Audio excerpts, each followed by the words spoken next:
Okay.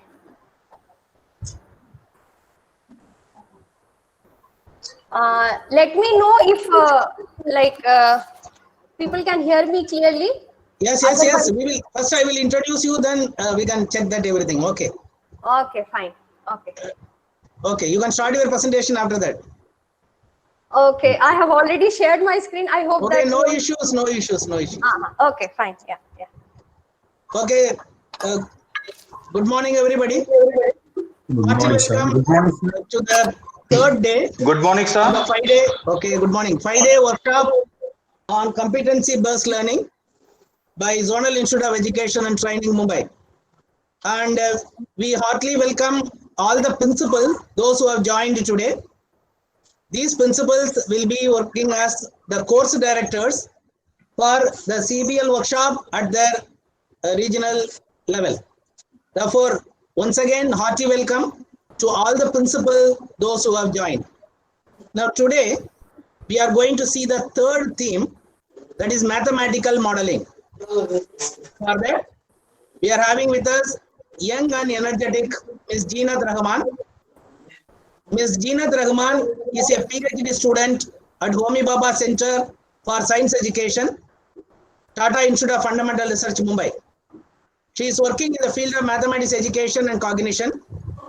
Her research topic is to explore student construction of area measurement concept through interaction. Her research interests are in the fields of measurement, multiplicative thinking, proportional reasoning, spatial thinking, argumentation, geometry, fractions, gestures, embodied cognition, physical and digital resources of learning.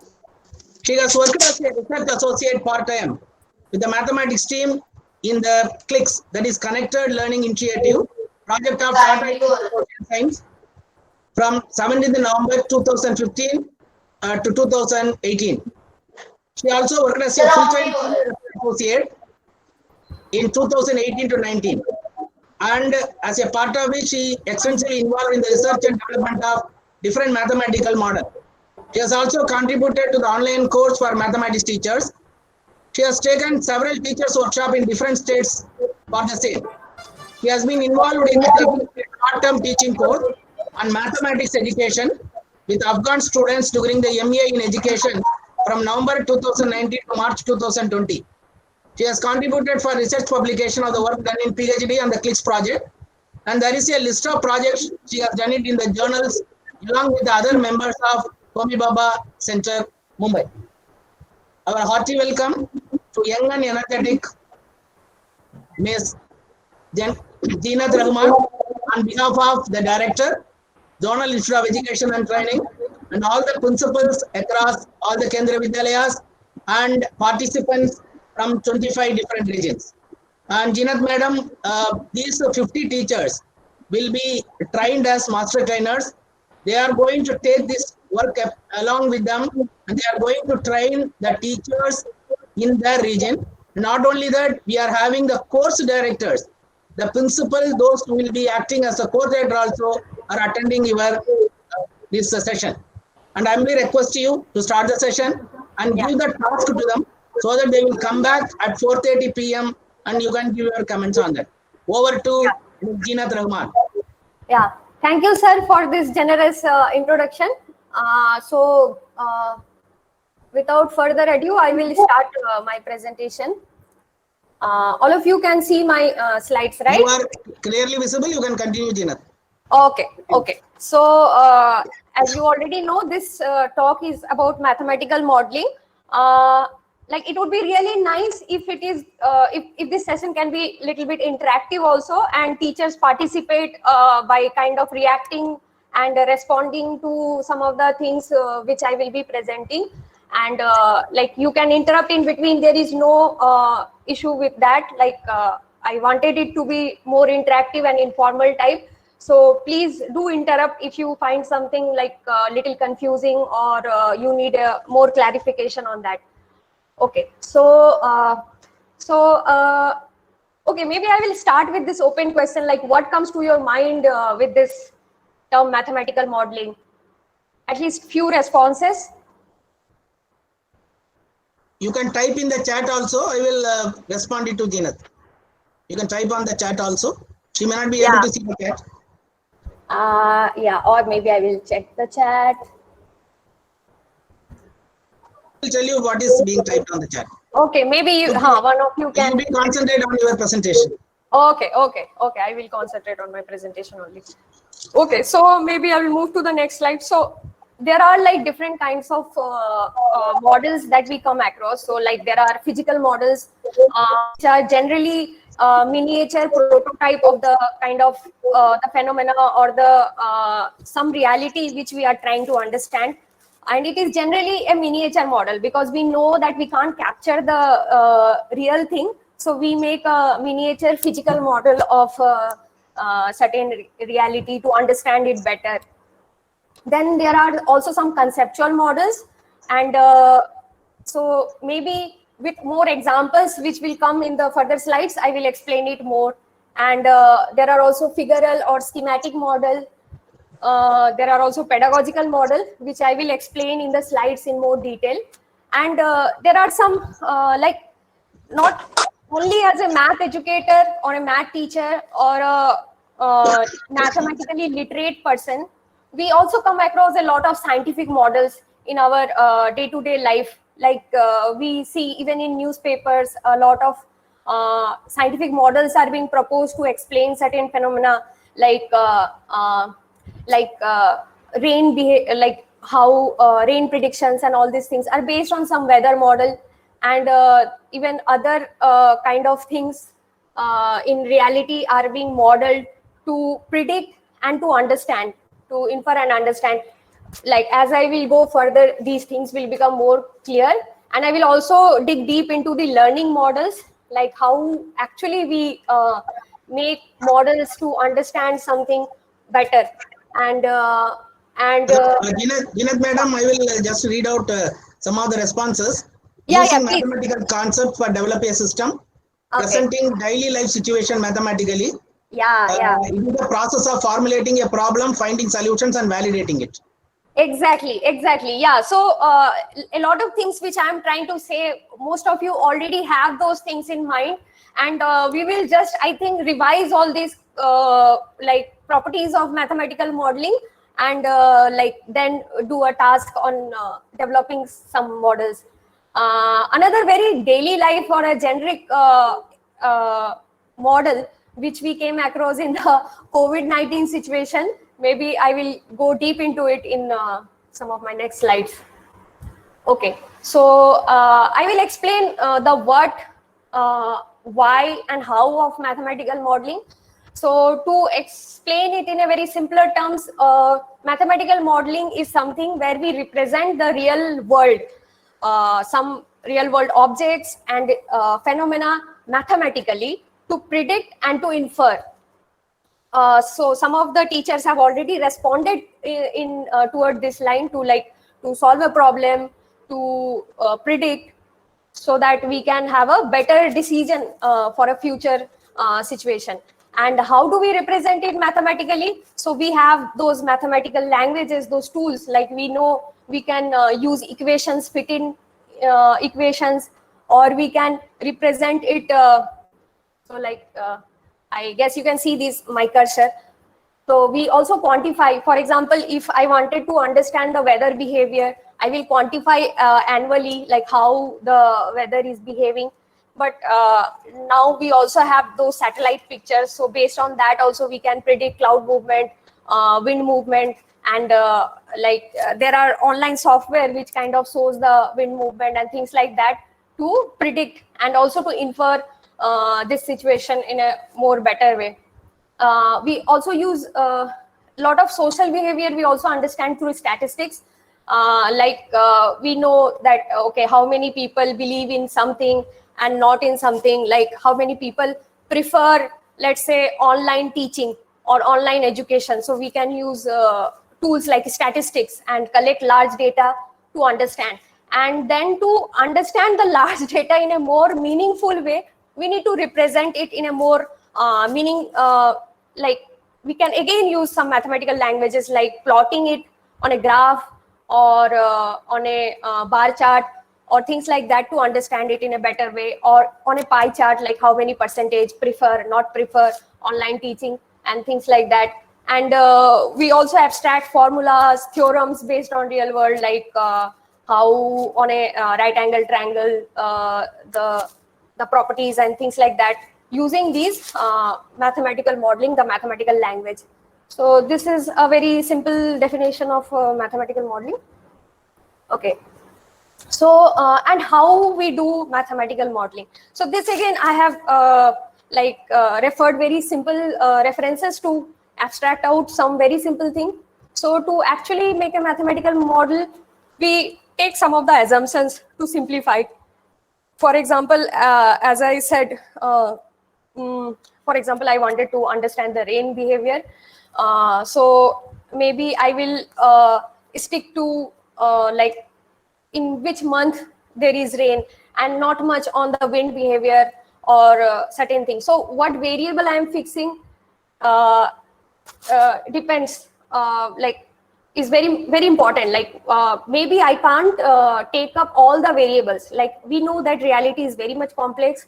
There are n number of variables affecting a particular kind of phenomena or behavior. So to actually understand it and to model it, we sometimes need to simplify it by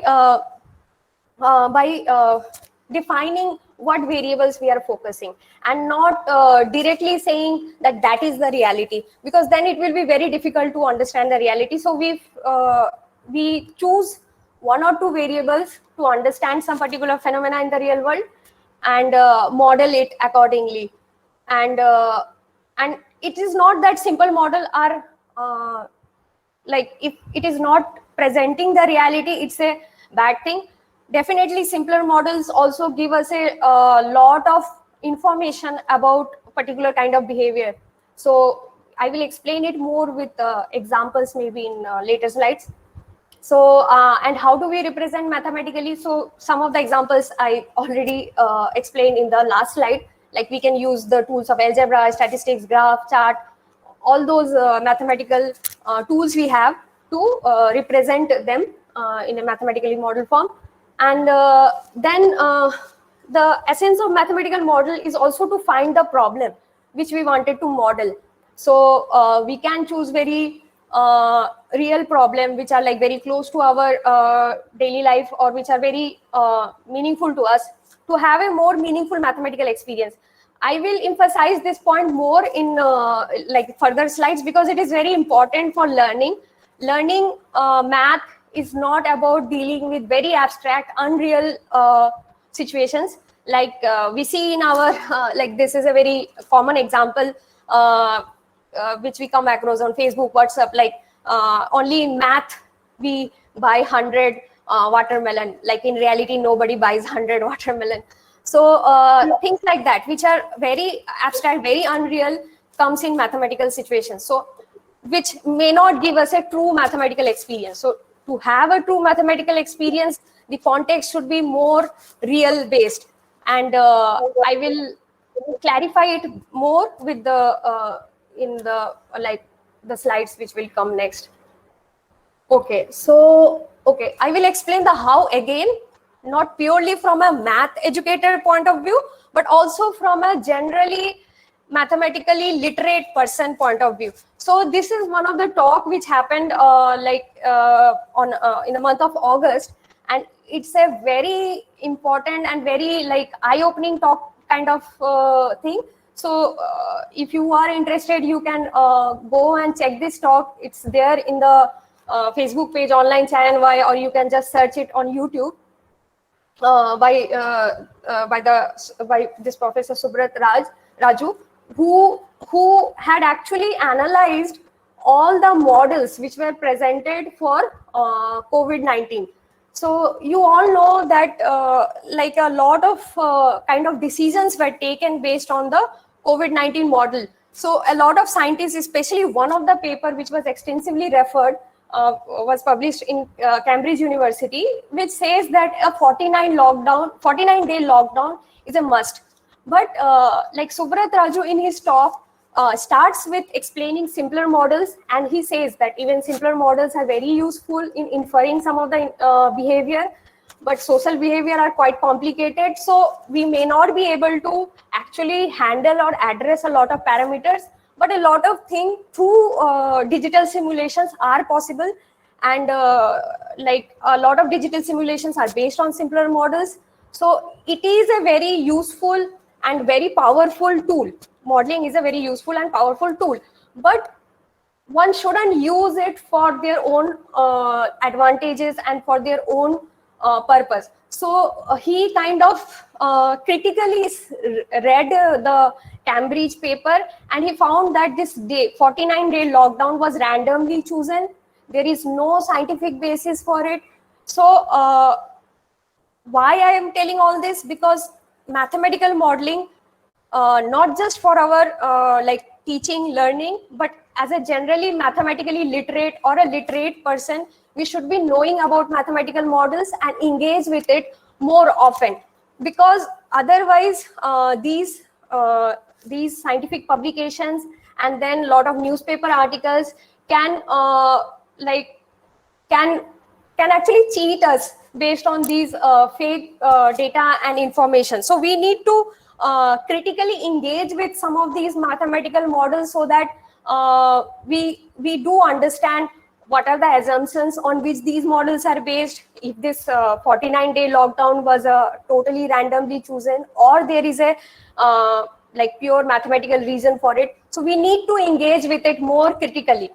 So Subrat Raju, in his own terms, he says to have a scientific temper, to be a more informed citizen, we need to engage with mathematical models. We shouldn't get scared. Okay, mathematical model is very difficult. In fact, he presented in a very simpler way. He started with some simple models and then moved to more complicated models. But those complicated models are also easier to understand once we understand the basic principles on which models are mapped, on which models are like designed and developed.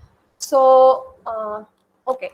So yeah, and another thing which I wanted to emphasize is, again, the social behavior is very dynamic. There are a lot of variables that play into account, and it's not that we can't handle. So there are a lot of online simulations, the examples of which I will come in further slides, where we can just insert the data and they will represent it for us. They will present it for us.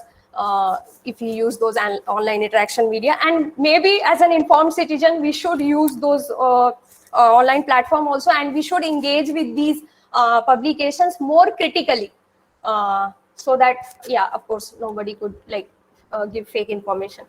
Okay, so that was also one of the motivation to know about mathematical models.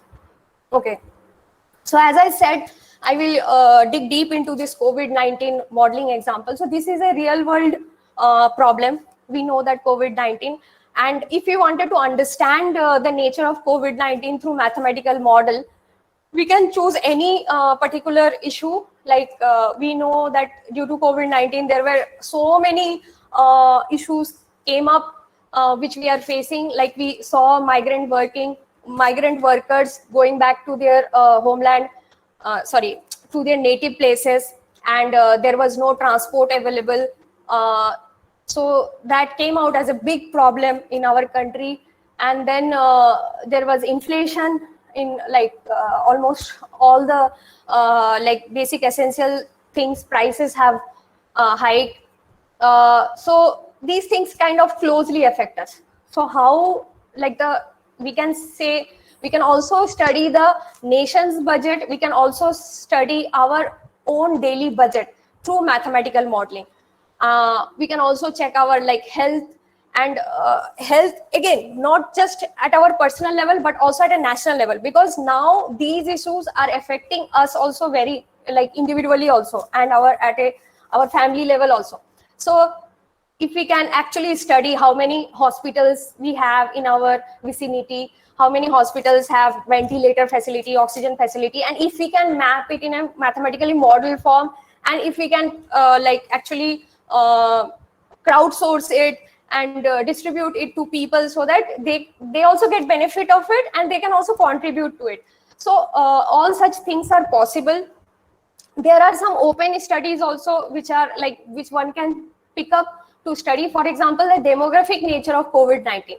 So far we know that it affects differently to different age group. We know that the for COVID-19 the vulnerable age group is either the old people or like very young people, but is there a data for it? And like these studies are done with like very small group, so one can choose to study these in their own cultural context. So like we can study if it has different effect on different genders, like if male or female or different genders are getting affected by COVID-19 differently, we can study that. There are some small studies which have tried to study race, and they have said like especially in Europe and US, like black population was getting like the percentage of death in black population is more than the other population.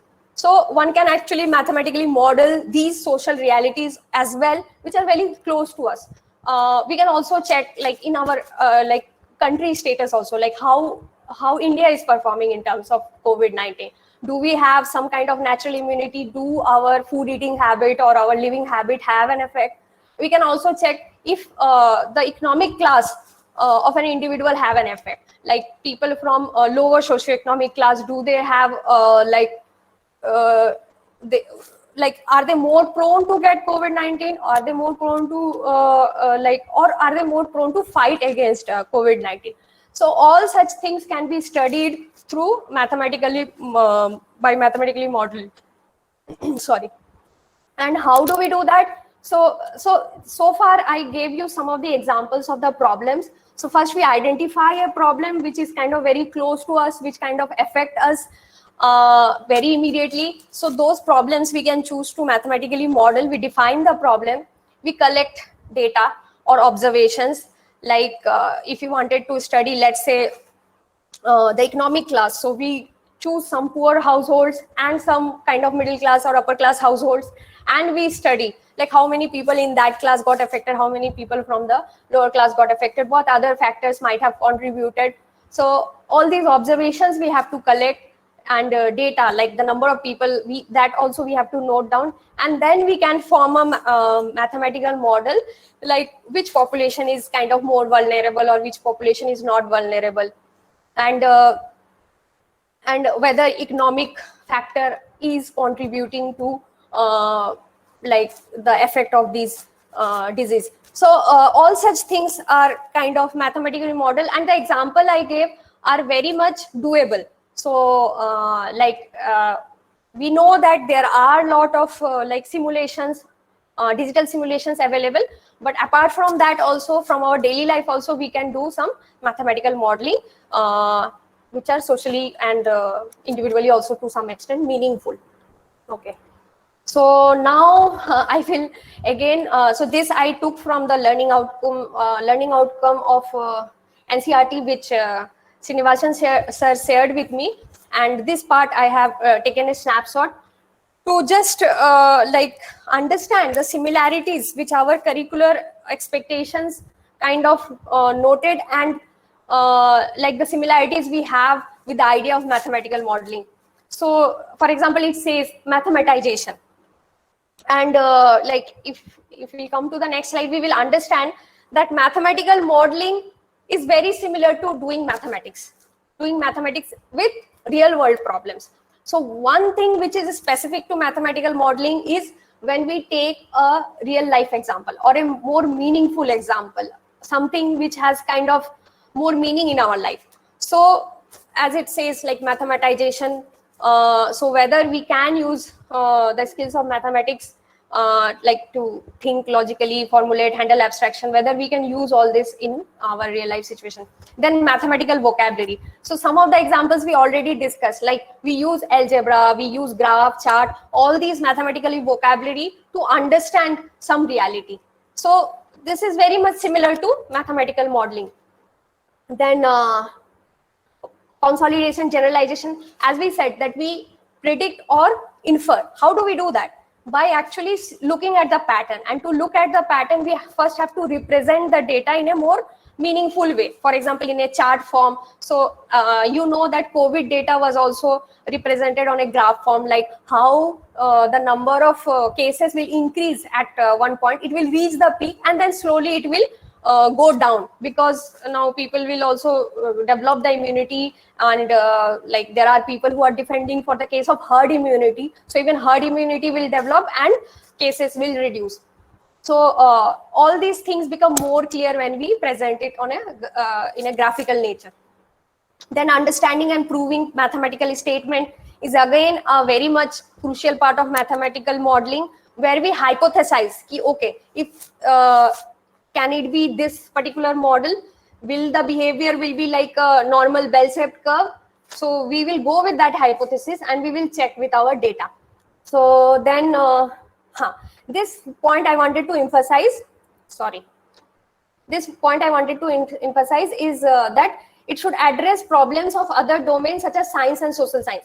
So this is the problem with our curriculum, that when we are dealing with a topic, sometimes we are fixated with our math concepts only. Like if we are teaching algebra, we are just fixated with algebra and not connect it with the other problems which are present in science and social science. Like we know, like in higher standard, when student is doing engineering or things like that, they sometimes connect different disciplinary topics.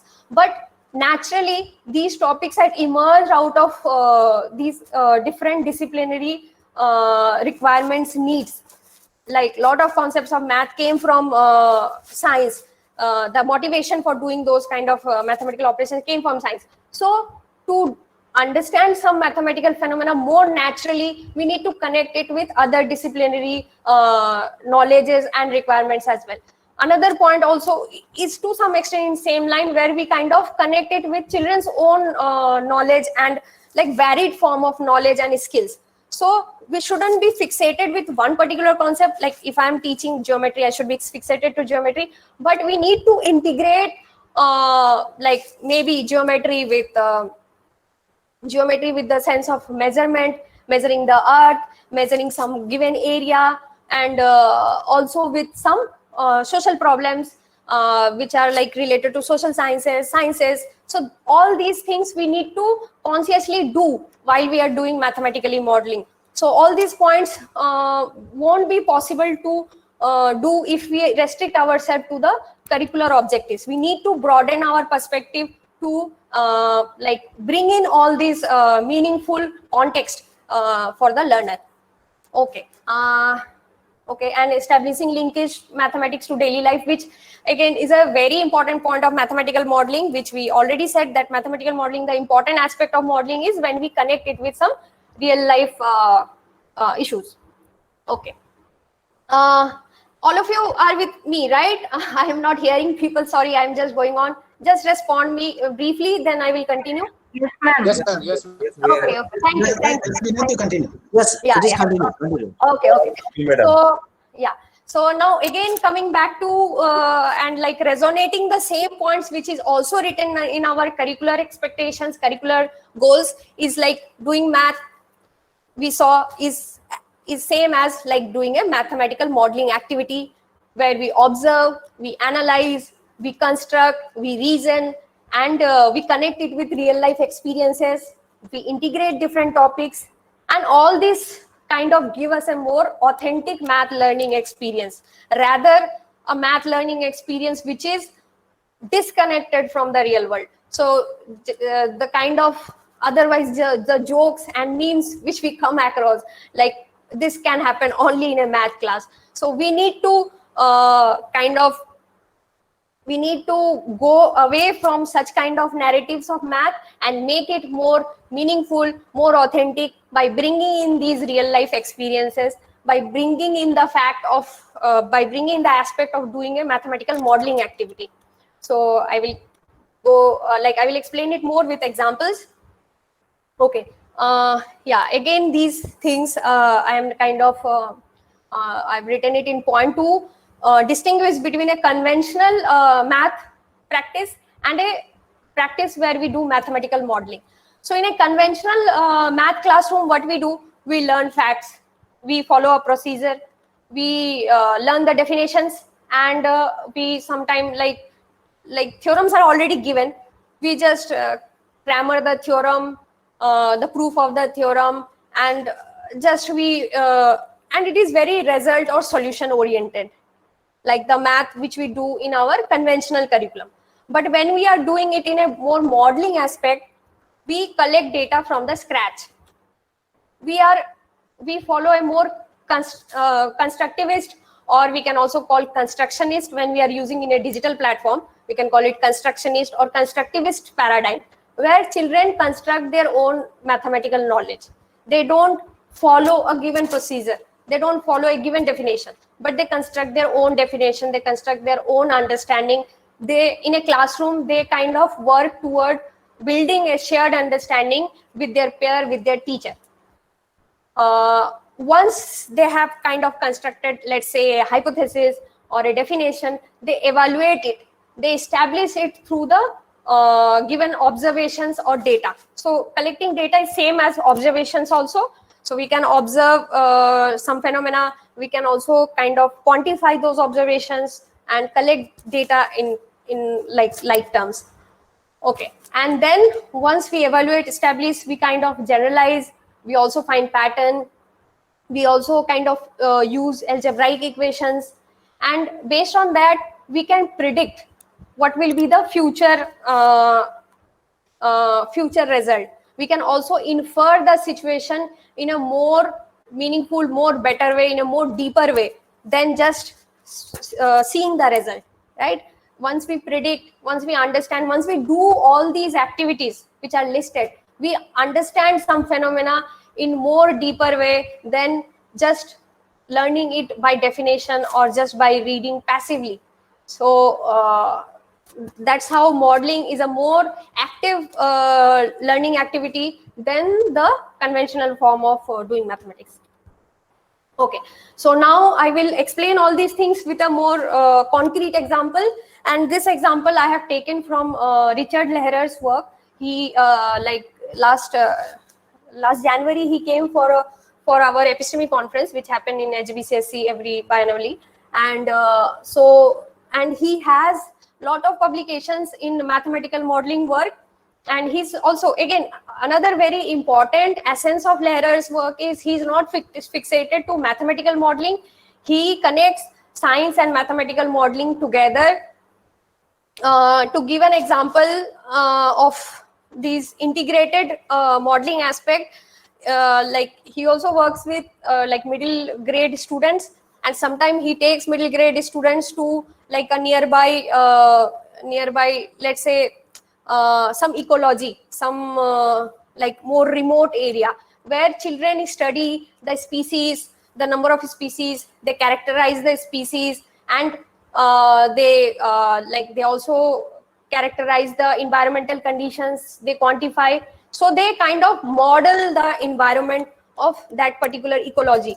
So, and that not only integrates scientific and behavioral like aspect of that ecology, but also you use a lot of mathematical vocabulary to do that. So this is a very good example in one of Lehrer's publication where he had integrated scientific ideas with mathematical modeling. Okay, this example is taken from a class where students were asked to measure the hand span of the teacher, and different students measure it, and once they measure it, the data that was generated, as you can see, it was written on the board, and it was a very random, like very distributed, all these sort of numbers were written, discrete numbers were written. Now, does it give any sense, this range of data? Like we don't even have an idea like what is the range of this data. So we need to arrange it in some way. Like at least we should have some understand. Yeah, anyone wants to respond? We need to organize the data, madam. Yeah, exactly. How do we organize the data? Can you give me some examples? Getting the frequency, make the frequency table, and we can arrange one way, or in increasing. We can arrange it in telemark. Yeah, we can arrange it in what way? Increasing or decreasing order we can arrange. Ascending or descending order. Yeah, And ascending or frequency descending order. We can also or see the frequency. frequency, as sir said. Yeah. We can divide them into classes also, Yes. Divide different into, groups. yeah, Class intervals. Prepare a frequency distribution even. Group frequency distribution, even class interval. We can divide it into class interval. Very nice examples. Yeah. Any other way? How do we represent this data? First, we have to gather the information, then only we have to find the difference between the maximum and minimum observation. Then only we will get the range. Then only we are going to divide the data. Yeah. Okay. Yeah. Yeah. That is true. So we divide the data. Okay. Any other forms in which we can visualize the data in a more better way? Though, like a lot of examples you have already covered. After preparing frequency distribution table, we can show it in bar graph And pie charts also. or histogram also. Pictorial. Because these are numbers only, so they are. Okay. We Okay. can put them on a number line also. Number line also. Okay. Number line, or maybe in a arrange in a ascending order to some extent will be same, or a number line is different. If we represent them on another line, decreasing and increasing order will be understood easily. Yeah, yeah, that will be understood easily, of course. What other information we can get from it? So you can understand that this is the measure of the same thing, like measuring the hand span. So why students are getting different value for it? Because the physics of the different teachers are different. No. So this is only one teacher. So this is the measure of one teacher's hand only, and different students have found different measures. Students actually. And size, madam. Students might have been asked to observe the size of the hand span.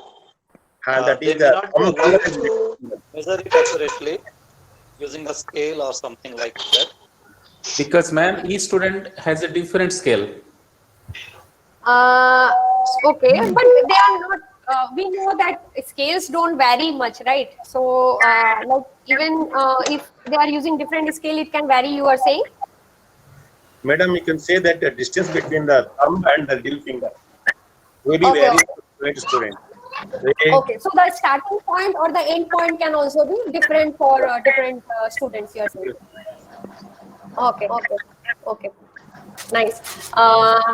Okay, and any other reasons about these variations? Sometimes putting scale on wrong positions, like they are starting with 10 only and they're reaching at 156.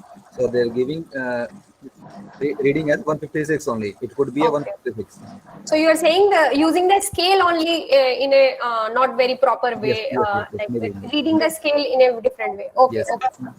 Ma'am, one more reason may be there.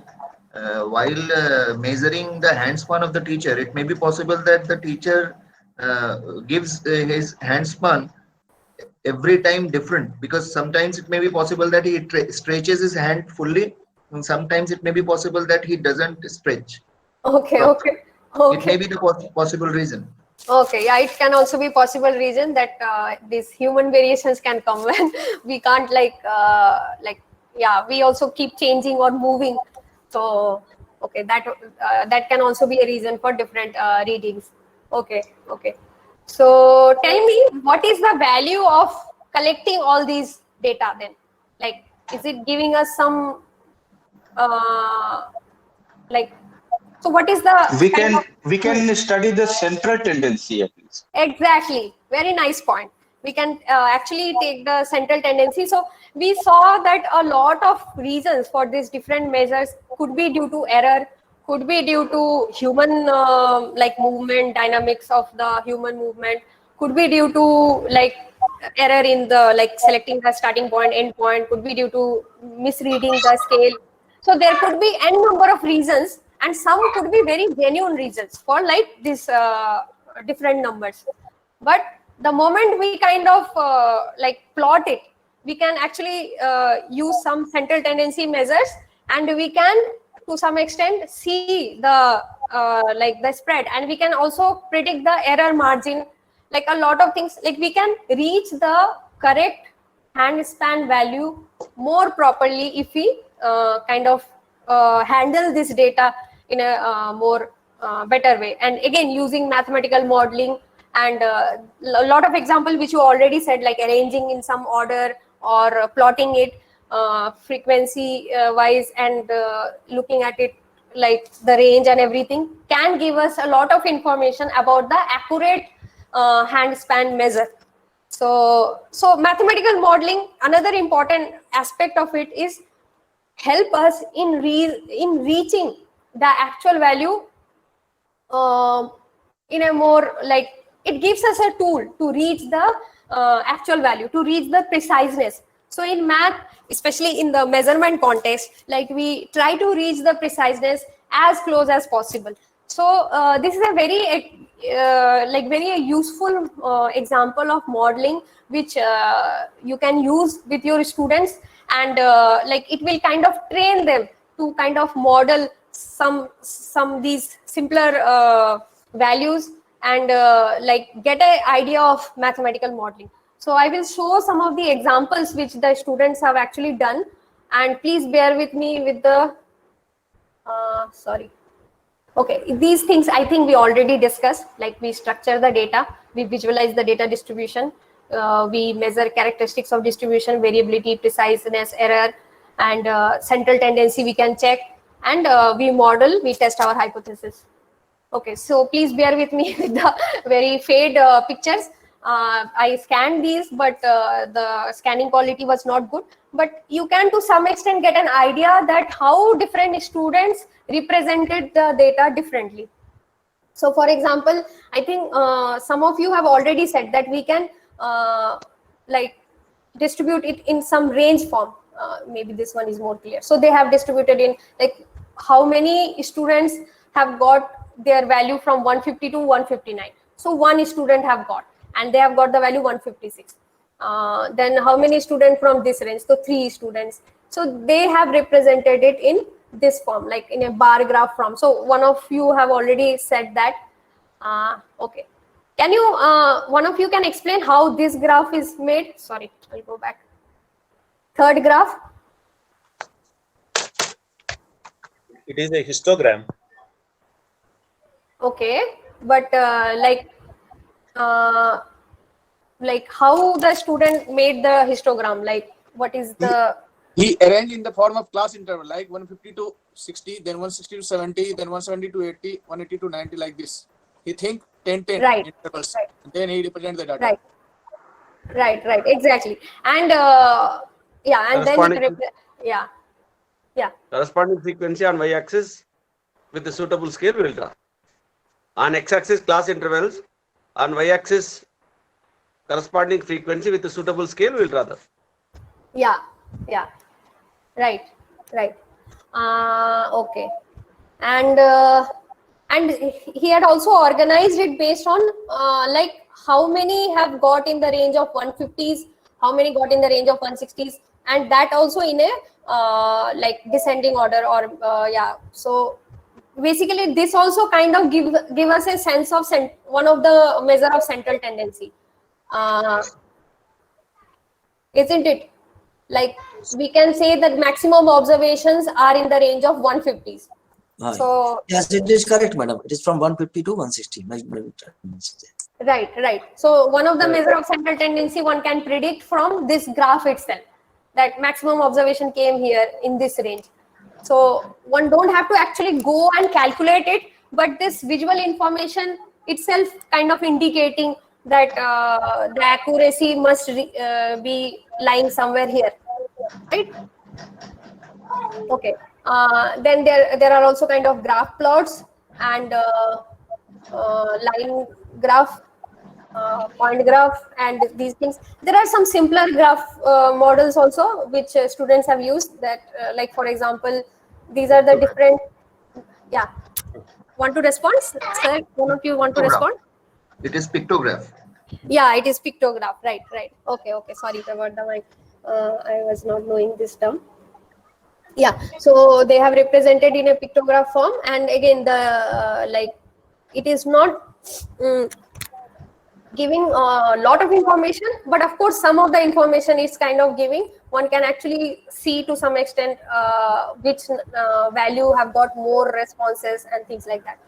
And this again, one can see that the 2 digits are on the left side of the plant, and the like the last digit is separated with comma. So for example, if one value if there are values like 171, 174, 175, then the student represented it in this form. And one can clearly see from this also, one can kind of guess that majority of value came in this range, right? So one can represent in different forms and to get a sense that where the accuracy will be lying. And these are the students' way of representing. So one more thing I wanted to emphasize here, that mathematical modeling should not be limited that you need to know a lot of hi-fi mathematics to actually do it. But the moment you encourage one student or a learner to represent it in some form, they are already getting into the practice of mathematical modeling. So this, so I'll move from this example now. These are again resonating the same important points, like these are the example of learning models, and where actually one is critically analyzing the mathematical model. It is a real life context, though it is modeled on a real life context, but yeah, we can like see, we can understand the differences between them as I move to my other slides. Okay, now from the learning model, I'm moving to pedagogical model. Okay, so what is the difference in them? So in learning model, students are making their own model, right? So they are constructing their own model, they are representing it in different forms. So there is a more openness in that. But pedagogical models are those models which teachers sometimes provide students so that they better understand some mathematical concept. So how much time do I have? Can I play this video? Sir, how much time do I have? You have 30 minutes more, you can do it, Gina. No problem. 30 minutes more, no? So I will just briefly show the video, though I think a lot of you already use such ideas.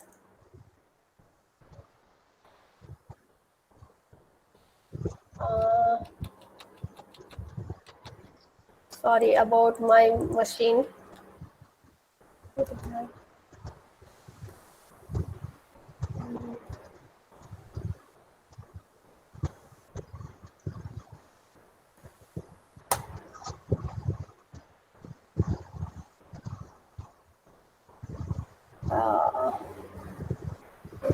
I don't know why my machine is getting hang. I can't show the video. But yeah, I understood. So they actually imagine. बोलिए sir, बोलिए. Anyone saying something? Can I continue? Yes, ma'am. Yes, please. बहुत कम संभावना Okay. हमारे माहौल में मिल पाते हैं, परंतु share model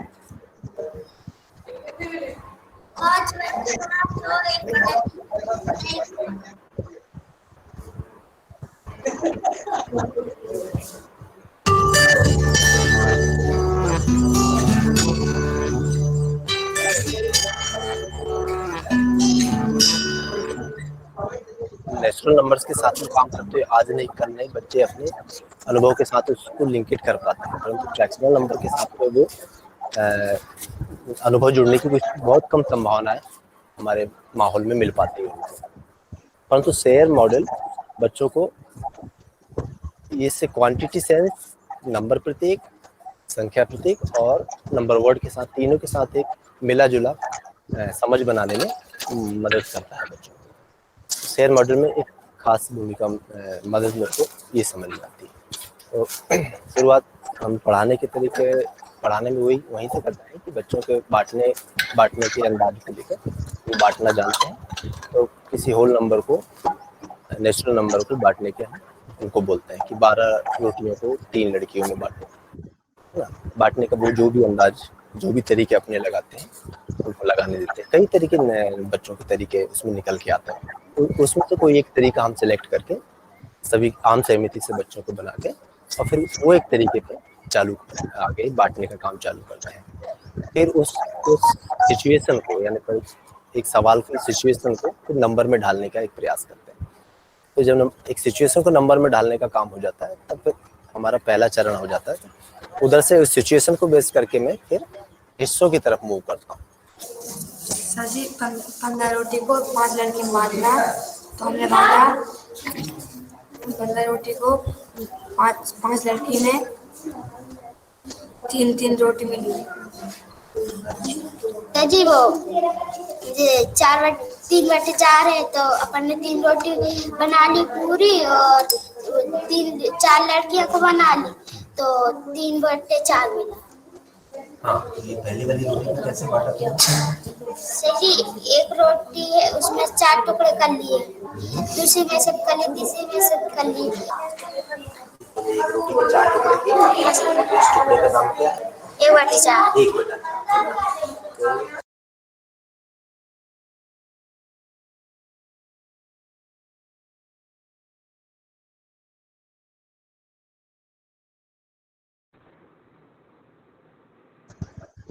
I think it has stopped playing.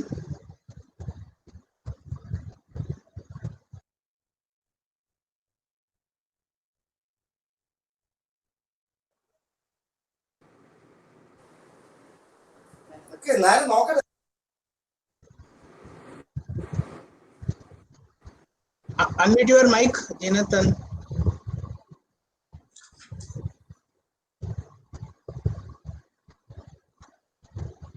Sorry.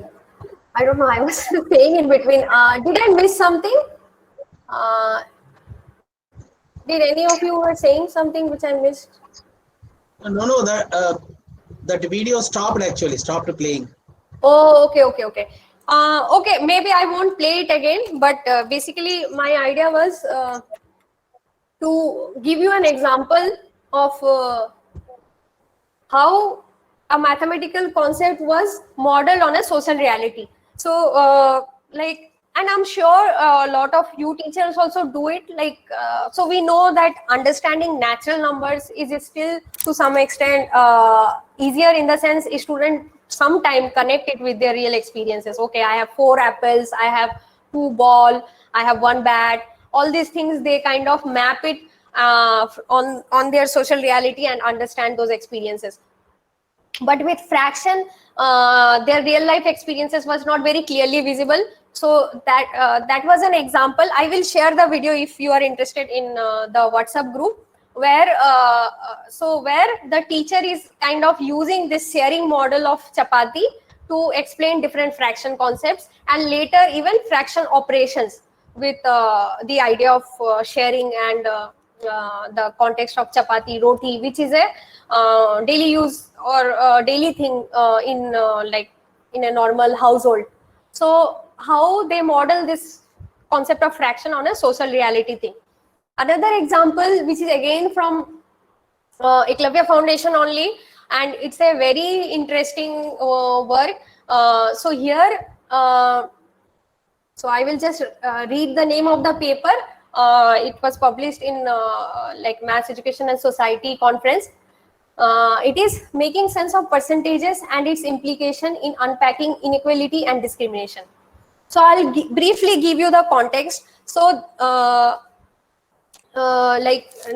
Nidesh and Anjali, they work in a tribal context, and mostly with those students who are kind of more vulnerable to fail in schools and get dropout.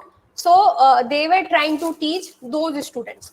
Now, to make the concept more meaningful, they took a real life social reality, which is very close to them, to model the idea of percentage. So they wanted to teach percentage, which is otherwise very difficult, and the kind of context which we come across in textbook, they hardly come across those contexts in their real life.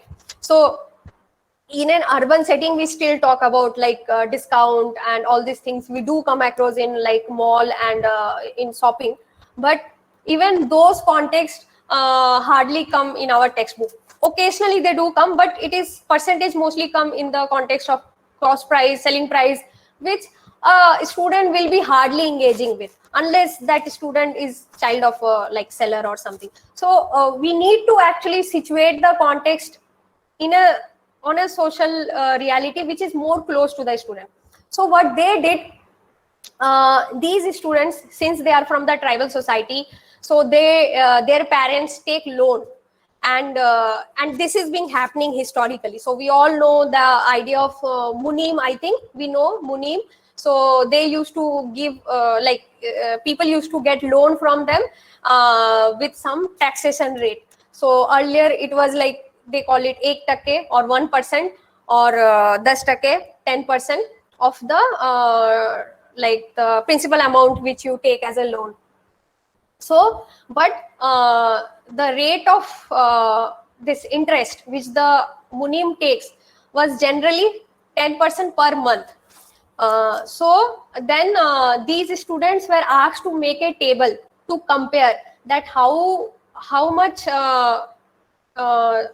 are paying back to the Munim context. Then there was also a self-help group which also used to give loan, and there is also bank. So the bank gave loan for 24% of interest, but 24% per annum. So the students made a table of or a chart where they kind of compared that if they are paying 10% per month interest, how much they are end up paying extra.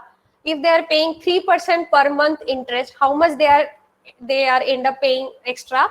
And if they are paying 24% per annum rate of interest for that loan, how much they are paying, they are end up paying. So 24% per annum actually was coming out to be the least.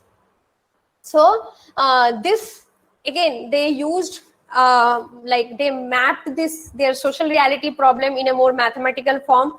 Not just the idea of percentage become more clear, but they could understand their social reality also in a more better way to take the right decision, that maybe instead of going to that Munim or even that self-help group, maybe they should go to bank, because it turns out that the rate of interest in bank was the least in that particular context. So it is very powerful to use mathematical modeling also to understand your social reality. So here, in fact, some problems rooted in their society was kind of addressed through the use of mathematical modeling. So we also need to understand the social reality of the children and model some of the mathematical concepts and connect it with their own social reality so that they also get benefit out of it. Okay. Another context which I've just broadly written. So we have a lot of publications in out of school mathematics, where students who engage in a lot of practices out of school, unfortunately, a lot of students who kind of have to work for their parents and things like that, they also engage in a lot of activities like making something and doing something, and their mathematical practice is also very rich in some context. So if that is not the context in in the schools we are working with, but again, money model can be used, because money is something which children do come across in their real world. So money model can be used to explain place value and to some extent even other mathematical operations. Okay, so this is an example of modeling on social reality. Then there I presented it under the pedagogical model. So this is something which a teacher can use to explain some math concepts. Okay, then pedagogical models, use of some physical and schematic models to explain some difficult concepts of maths. So we have seen I have just listed down some examples from different publications. So multiplication model can be explained through these dot diagrams, these dot representations. This is taken from Subramaniam sir's publication. So to give an idea how something is when it is multiplied by it is getting multiplied by 4 times or 3 times. Like, how can you represent it in a schematic form? So these two schematic form can be used, and of course one can develop their own schematic form. Like even area model is used to explain multiplication of whole number also. Like so here it is for fraction, but one can also explain 3 into 4 using this same area model. Okay, but in that case the unit will be one box. But when you are explaining fraction, you have to explain it like, if this is the unit, what is the one third of it, and what is the 1/4 of it. So the fraction operation 1/3 and 1/4 will be this much, the violet part. So fraction can be explained, decimal can be explained, maybe graphs are a very useful tool to explain decimals and decimal values. Again, algebra can be explained using area model, which you already might have come across the area model for Pythagoras theorem. Area model actually act as a very powerful tool to explain lot of mathematical topics. So it is extensively used. Okay, this example again taken from Subramaniam sir's paper. I think I'm not sure, but you might have come across in other sessions, or if you have not. So it is a mall model where the different floors, where like it is very common to the mall we come across. So different floors are numbered. Ground floor is like, let's say 0, 1, 2, 3, 4, and then there are basement, and sometimes there are like even other floors underground.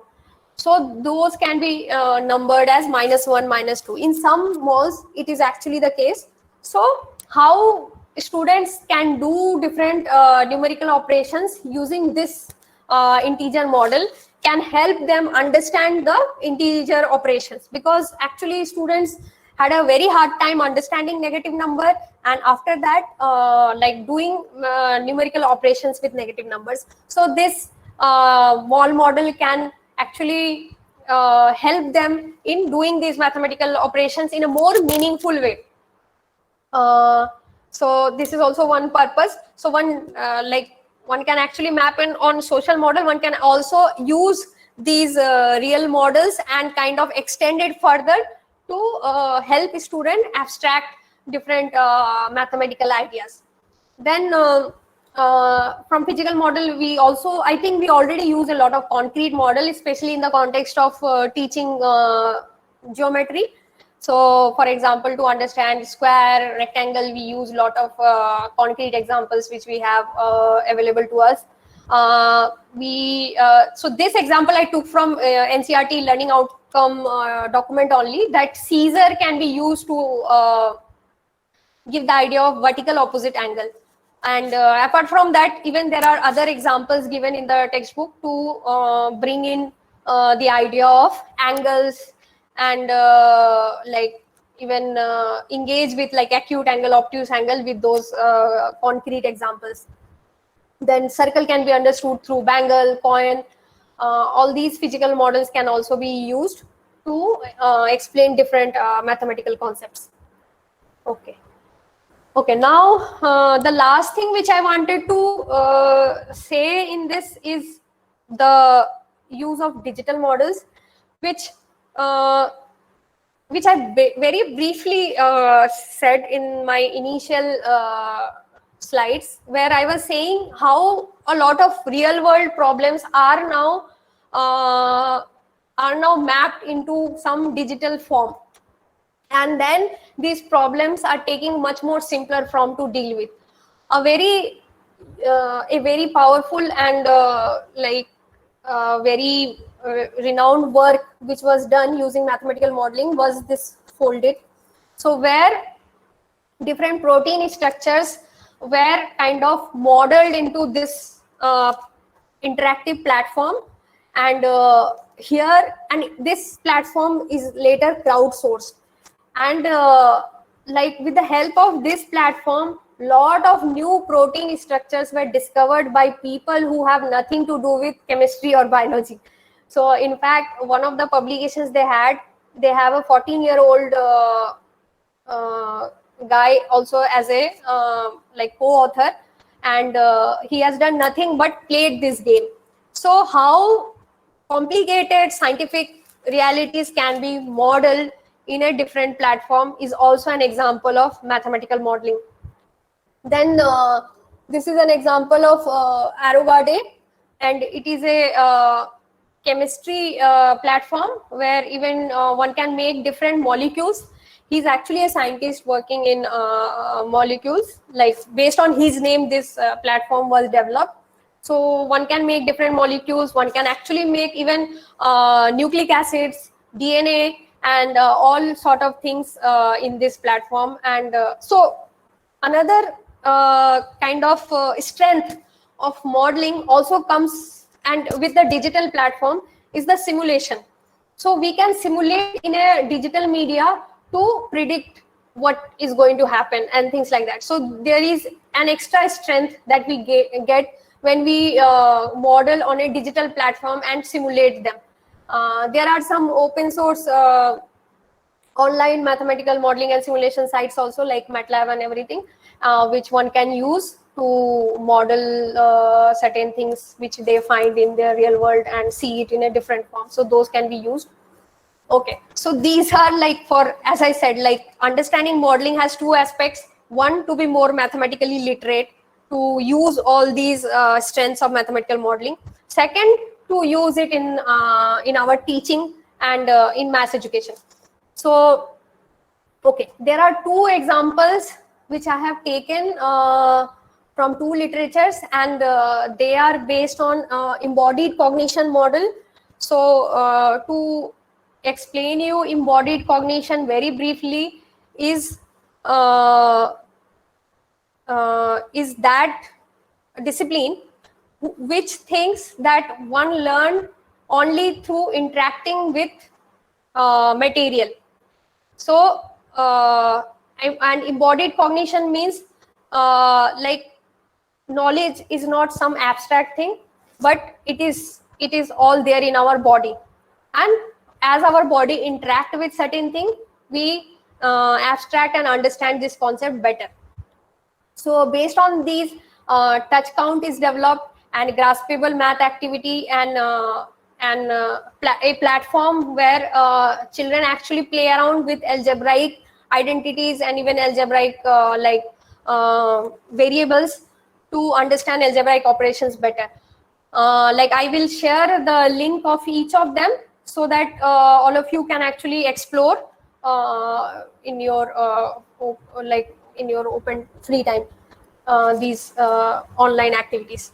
Okay, apart from that, so these are all digital models. Apart from that, there are some learning platforms which I think all of you might already know, but I wanted to show you. So basically Turtle Logo and some games and simulations. So I'm not sure if I can actually, my laptop is getting hanged. Try to show still. The PHET stimulation was introduced to them. Okay. Okay. So are you also aware of Turtle Logo, the programming language? If it opens, you show it to them. Yeah, Oh, but my laptop is getting hanged.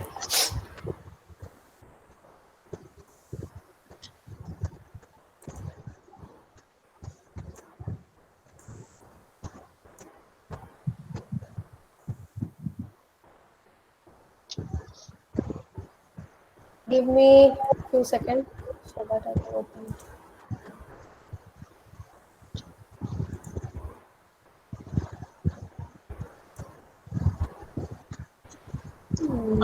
It has opened in my laptop. Can I share it?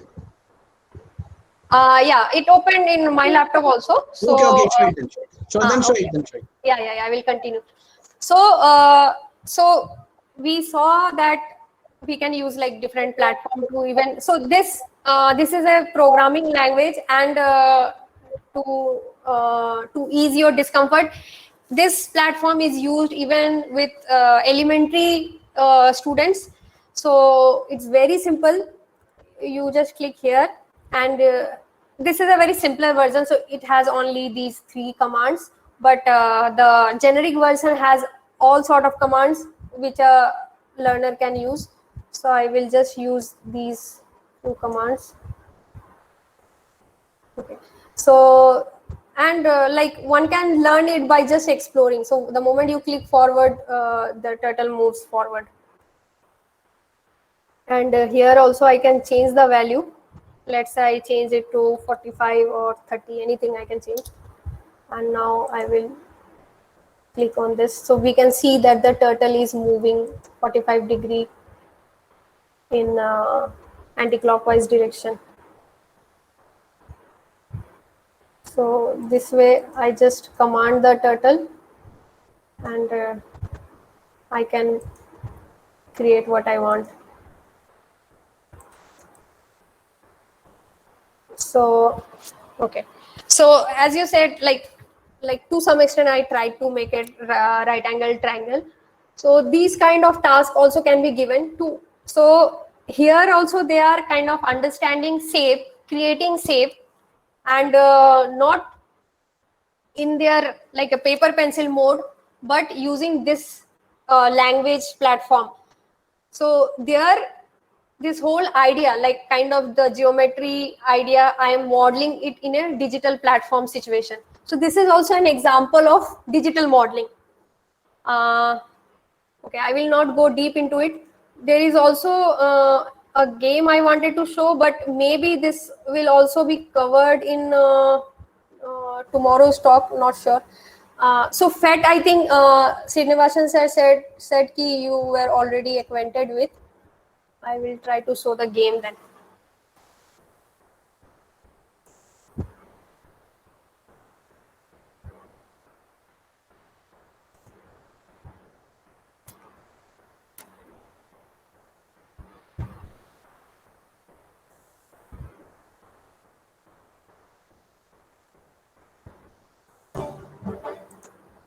So this is the game, and here also one can teach geometry to students. And see, geometry is not just about the shapes and knowing the prototype of it. Like that is a very elementary level of knowing geometry. One has to go to higher levels to understand the geometric reasoning. So in geometry, there are a lot of reasoning involved. There are a lot of logical reasoning involved. Like we know that as we move higher, we also understand the class inclusion principle, that every square is a rectangle. So it's a logical statement as well. And so to actually engage with this geometric reasoning, this game was developed. So a lot of geometric reasoning or logical statement were mapped into a game form. So a lot of reasoning and learning outcomes involved in geometry were modeled in a game form, in a digital game form. So I can share the link for this game also in case one wants to go and play this. But to explain you briefly, so these are all aliens, and they have a shape mapped, like they have a shape imprinted on their chest. Otherwise, all the aliens look same. So only distinct feature in the aliens were the shape marked on their body. So, and once one of the alien was kind of was engaged in a crime of stealing, and like since the police didn't know, they end up capturing all the aliens. So now to find out the culprit, there will be some clue given, and you have to identify the culprit and release the innocents. So not all the aliens were involved in the crime, but only one was involved in the crime, and you have to identify it based on these clue. And these are Again, these clues are very will encourage you to engage in a very geometric reasoning kind of activity. So for example, it says the culprit has at least 5 straight sides. So we can see that this one also has at least 5 straight sides, this also, only this one doesn't have 5 straight sides. So this is certainly going to be innocent, so we will release them. So then there will be next clue, like the culprit has more than one equal pair of sides. So we can use these tools to check if which one has equal pair of sides. So this one has 2 equal pair of sides. This one has more than 2 equal pair of sides. So this only has no equal pair of sides. This can be released as innocent. Then the culprit has more than 5 straight sides. So we can understand that this is going to be the culprit. This is innocent. We will release them and we will say done. So you can see how through a game form also one can learn different mathematical concepts. Okay, now I will go back to my slide. I will share the link of each of them so that you can actually try and see. Okay, now for the individual activity, I have written something, but for the individual activity, you can also choose not to do this and just engage with all the like digital media and other platform which I will share in the group. So, but I will still share, like it will be good if you actually engage in this individual work. So as you saw that in the beginning of my presentation, I shared that to be a more mathematically literate person, to be a more informed citizen, we need to engage with some real world mathematical modeling more critically. So we know that few months back when COVID came, there were a lot of mathematical modeling that were proposed. There were a lot of newspaper publications. There were a lot of papers. So I wanted you to actually choose a real world mathematical model or a real life situation and list the assumptions, like based on what assumptions those models were formed. So assumptions is nothing but kind of categorizing what variables they are looking at, and maybe what variables they are not looking at. For example, if we are trying to understand COVID spread behavior, so we were looking at a ideal model where 2 people were living next to each other or things like that, and there is no social interaction. So all these things one can list down.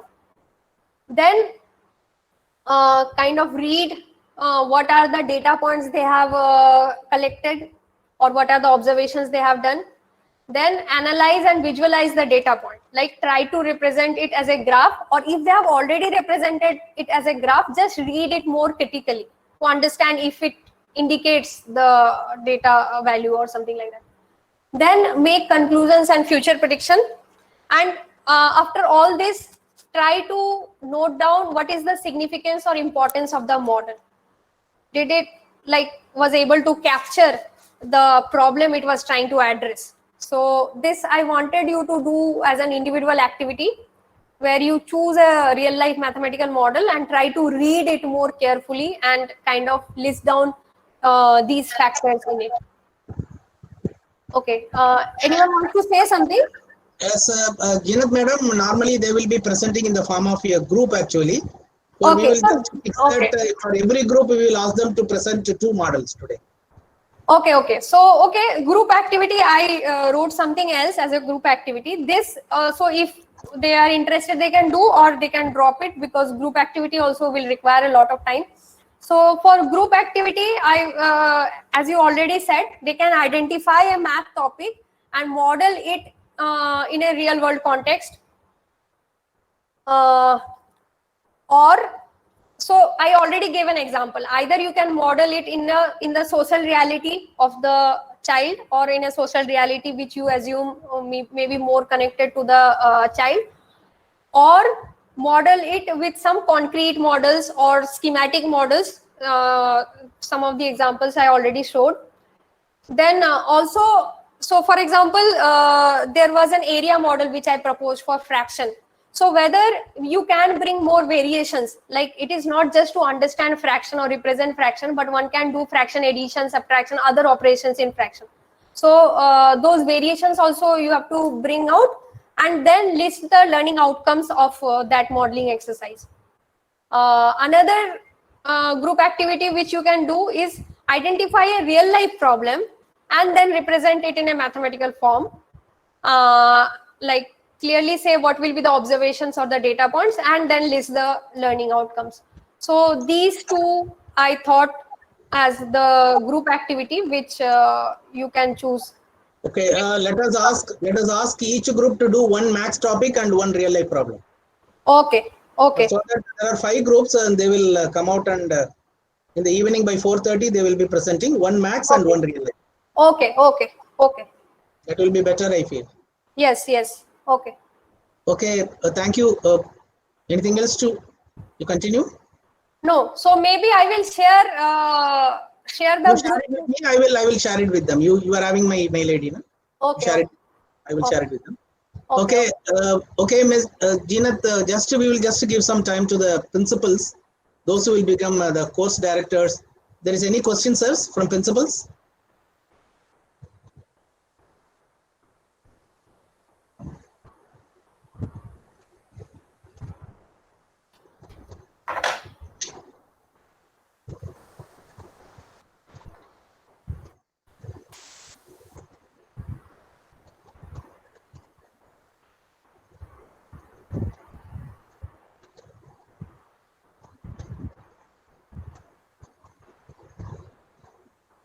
You can stop your presentation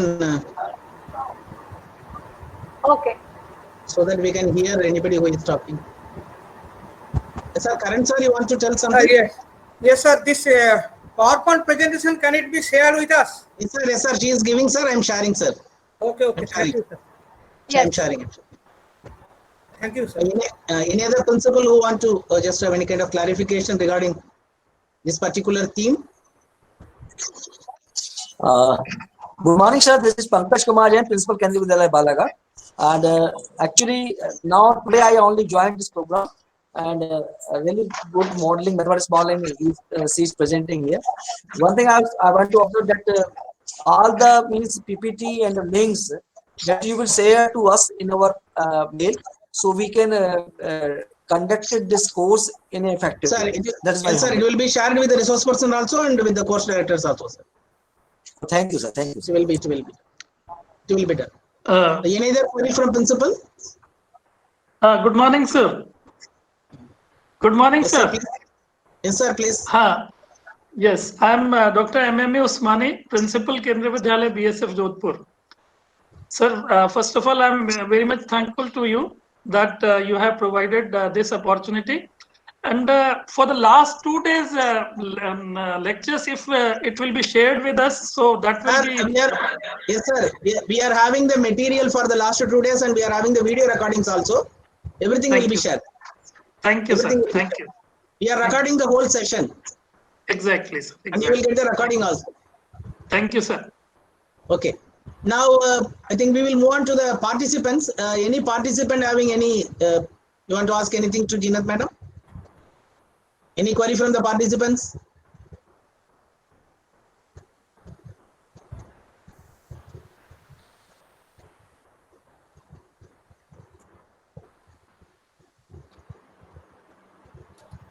You have any query about your group work? Because she will be analyzing it at 4:30 p.m. today. Sir. Yes, please. Sir, Mr. Akhilesh Kumar. Ji, sir. This model will make only in the computer, otherwise cardboard or other things. Yeah, sir. Anything, sir, which you can show it. Yesterday also, I think we saw some of them were showing paper, cardboard, and all they were showing, na? Or whichever is convenient to you. Yeah, even a social model, as I said, now you can also map into a social model, like making it a context, which is like more meaningful to the student. That is also acceptable as a model. Any other query, please? Okay.